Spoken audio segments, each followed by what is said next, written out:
శ్రీ అరువుల రేవంత్ రెడ్డి గారి నాయకత్వంలో ఆయన ముఖ్యమంత్రిగా, మహేష్ కుమార్ గౌడ్ గారు పిసిసి అధ్యక్షులుగా గత 2 సంవత్సరాల నుండి ఈ డిసెంబర్ వస్తే 2 సంవత్సరాలు పూర్తయిపోయిన సందర్భంగా ఈ తెలంగాణ రాష్ట్రంలో ఎన్నెన్నో అభివృద్ధి కార్యక్రమాలు తీసుకొచ్చారు. అందులో ముఖ్యంగా సాధించింది ఏంటంటే ఎస్సీల వర్గీకరణ. అందరికన్నా ముందు ఇంప్లిమెంట్ చేసిన రాష్ట్రంగా తెలంగాణ రాష్ట్రం నిలబడుతుంది.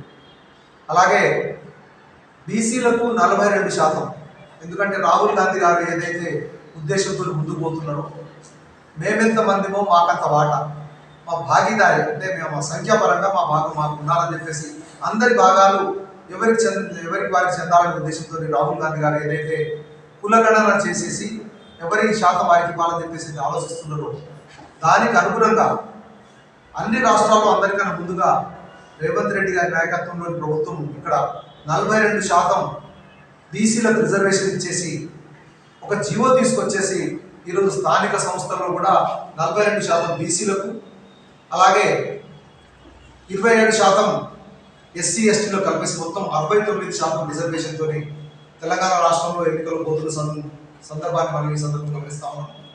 ఈ సందర్భంగా తెలంగాణ రాష్ట్రంలోని బీసీ సోదరులు ఏదైతే తమకు వచ్చిన 42% రిజర్వేషన్ ఏదైతే ఉన్నదో దానిని అభినందిస్తూ రేవంత్ రెడ్డి గారికి బలం చేకూర్చాల్సిన అవసరం ఉన్నది. దళిత సోదరులు తన ఎస్సీలో ఏబిసిడి వర్గీకరణను ఇంప్లిమెంట్ చేసిన ప్రభుత్వంగా రేవంత్ రెడ్డి గారికి బలపరచాల్సిన అవసరం ఉన్నది.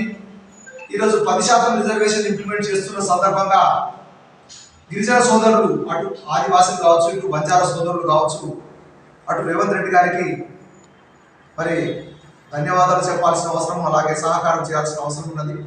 అలాగే అన్ని వర్గాల ప్రజలు, అన్ని ప్రాంతాల ప్రజలు, ముఖ్యంగా పోయినసారి ఎన్నికల్లో హైదరాబాద్లో కాంగ్రెస్ పార్టీకి ఎమ్మెల్యే సీట్లు రానప్పటికీ ఈ గ్రామీణ ప్రాంతాల్లోనే ఏదైతే స్థానిక సంస్థలు జరగబోతున్నాయో, ఇప్పుడు ఎంపీటీసీ, జడ్పీటీసీ, సర్పంచ్లు, వార్డు మెంబర్లు, మున్సిపల్ చైర్మన్లు, కార్పొరేషన్లు, ఏవైతే స్థానిక సంస్థల ఎన్నికలు జరగబోతున్నాయో, ఈ స్థానిక సంస్థల్లోని జిల్లాలు కాంగ్రెస్ పార్టీని నిలబెట్టిన సంగతిని మనందరికీ తెలిసిన విషయం.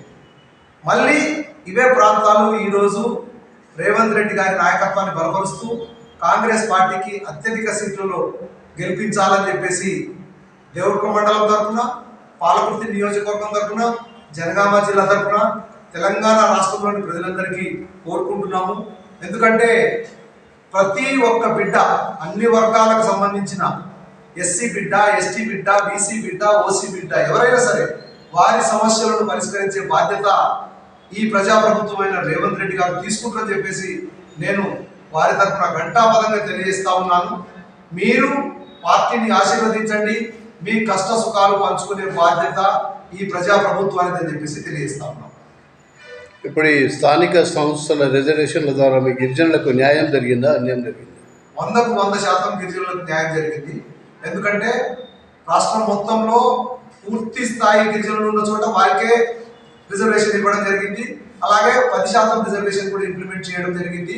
అది తండాలలో ఇప్పుడు కేవలం ఒక్క దేవరకొండ మండలంలోనే వార్డు మెంబర్లు, సర్పంచ్లు, ఎంపీటీసీలను కలుపుకొని దాదాపు 90 మంది గిరిజనులు ఎన్నుకోబడే అవకాశం ఉంది. ఒక్క మండలం సంగతి చెప్తున్నాను.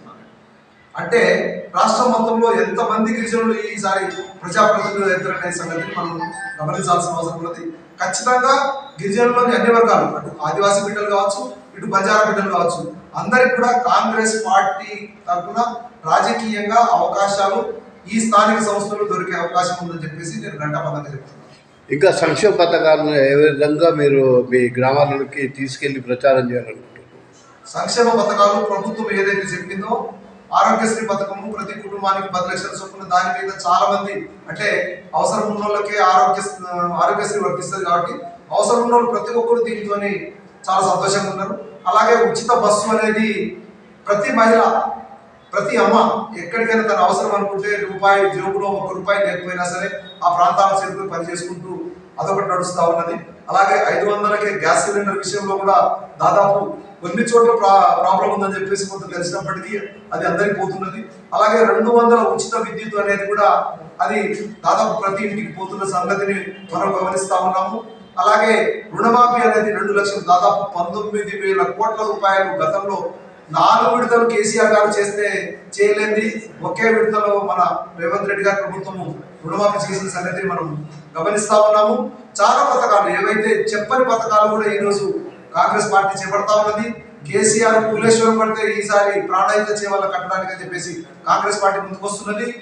ఆంధ్ర రాష్ట్రంతో కొట్లాడేసి మన నీళ్ల వాటర్ కూడా సాధించేందుకు ఉత్తమ్ కుమార్ రెడ్డి గారు, రేవంత్ రెడ్డి గారు ముందుకు పోతా ఉన్నారు.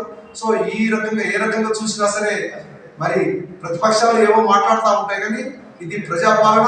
నిన్న మొన్ననే చూసిన మనం ఎప్పటి నుండో 7-8 సంవత్సరాల నుండి పెండింగ్ లో ఉన్న గ్రూప్ 1, గ్రూప్ 2 ఉద్యోగాలను కూడా ఫలితాలు డిక్లేర్ చేసేసి వాళ్ళకు నియామక పత్రాలు మనం ఇంప్లిమెంట్ చేసిన పరిస్థితి మనం చూస్తా ఉన్నాము. ఎంతో మంది డాక్టర్లను నియమించిన సందర్భాన్ని మనం చూస్తా ఉన్నాము. మొదటిసారి వచ్చినప్పుడే దాదాపు 69,000 ఉద్యోగాలు ఒకేసారి ఇచ్చిన సందర్భాన్ని మనం గమనిస్తా ఉన్నాము. ఏ రకంగా చూసినా సరే ఇది ప్రజాపాలన, ఇది ప్రజాప్రభుత్వము. రేవంత్ రెడ్డి గారు ప్రజలకు అనుకూలంగా పాలిస్తా ఉన్నారు. స్థానిక సంస్థలకు సంగతి మనకు అంటే ఏ గ్రామమైనా అభివృద్ధి చెందాలంటే రాష్ట్రంలో ఏ ప్రభుత్వం అయితే ఉంటుందో ఆ స్థానిక సంస్థలే గెలుస్తూ ఉంటాయి. రాబో 3-4 సంవత్సరాలు మన గ్రామాలు మనకు అభివృద్ధి చెందాలంటే ఖచ్చితంగా కాంగ్రెస్ పార్టీని ఆశీర్వదిస్తే, రేవంత్ రెడ్డి గారికి బలం చేకూరిస్తే ఖచ్చితంగా ప్రతి గ్రామం కూడా బలోపేతమని చెప్పేసి ఈ సందర్భంగా నేను తెలియజేస్తాను. సంక్షేమ పథకాల్లో భాగంగా మహిళలకు చీరలు ఇస్తామని చెప్పారు, పుకార్లు చెప్పారు కదా. ఇప్పటికి పండుగలు కూడా అయిపోయినాయి. వారి విషయంలో ఎట్లాంటి నిర్ణయం? చీరల విషయంలో మన పంచాయతీరాజ్ శాఖ మంత్రి గారు సీతక్క గారు ఆల్రెడీ జనాలకు అర్థమయ్యే విధంగా స్పష్టంగా చెప్పారు. అది అనుకున్న సమయానికి అందరికీ ఇద్దామనేది స్టాక్ ఏదైతే పూర్తిగా రాలేదో దాని గురించి అనుకూలంగా అని చెప్పేసి కొంతమందికి ఇస్తే కొంతమందికి ఇవ్వకపోతే బాగుండని చెప్పేసి అది ఆపారు. ఖచ్చితంగా దాని గురించి ప్రభుత్వం సరి అయిన నిర్ణయం తీసుకుంటుందని చెప్పేసి నేను భావిస్తున్నాను.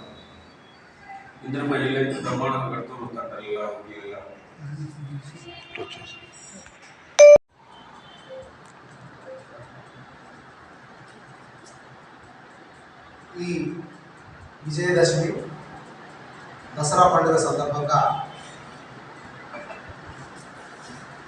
దేవుట్ల మండలము కాంగ్రెస్ పార్టీ నాయకులు, మా మండల party ST cell Sajjan Nayak, మా సీనియర్ మాజీ ఎంపీటీసీ సీనియర్ నాయకులు రామచంద్ర నాయక్, మా గ్రామ పార్టీ అధ్యక్షుడు భాగ్య నాయక్, అలాగే దేవపూర్ మండలంలోని వివిధ గ్రామ పార్టీ కాంగ్రెస్ పార్టీ అధ్యక్షులు, ఇక్కడికి వచ్చిన నాయకులందరి తరఫున దేవరపురం మండలం ప్రజలకు, పాలకుర్తి నియోజకవర్గ ప్రజలకు, అలాగే జనగామ జిల్లా ప్రజలకు, అలాగే తెలంగాణ రాష్ట్రంలో ఉన్న ప్రతి ఒక్కరికి కూడా దసరా విజయదశమి శుభాకాంక్షలు తెలియజేస్తా ఉన్నాము. ఈ దసరా పండుగ అన్ని వర్గాలలో, విద్యార్థులలో, మహిళల్లో, ఉద్యోగస్తులలో, వ్యాపారస్తులలో, రైతుల జీవితాల్లో వెలుగులు నింపాలని, విజయం తీసుకురావాలని, ఆయురారోగ్యాలతో మంచిగా ఉండాలని చెప్పేసి మేము దేవుడు మండలం తరఫున ఆ అమ్మవారిని కోరుకుంటున్నాము. ప్రజలందరూ ఒక మంచి అభిప్రాయంతో, మంచి ఉద్దేశంతో ముందుకు పోవాలని చెప్పేసి కోరుకుంటున్నాము. అలాగే రేవంత్ రెడ్డి గారి నాయకత్వంలోని కాంగ్రెస్ పార్టీ ప్రభుత్వము స్థానిక సంస్థల ఎన్నికల నగారా మోగించింది. ఈ నగారా సందర్భంగా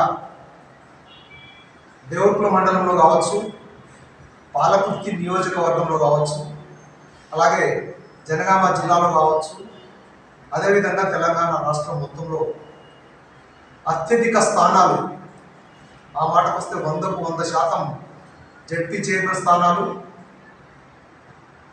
మండలాధ్యక్షుల స్థానాలు, అలాగే ఎంపీటీసీలు, సర్పంచ్లు, వార్డు నంబర్లు అన్ని స్థానాలు కాంగ్రెస్ పార్టీ కైవసం చేసుకొని రేవంత్ రెడ్డి గారి నాయకత్వంలో ఈ స్థానిక సంస్థలు విజయపథంలో నడిచి ప్రతి గ్రామాన్ని విజయపథంలో నడిపించాలని చెప్పేసి కోరుకుంటున్నాం.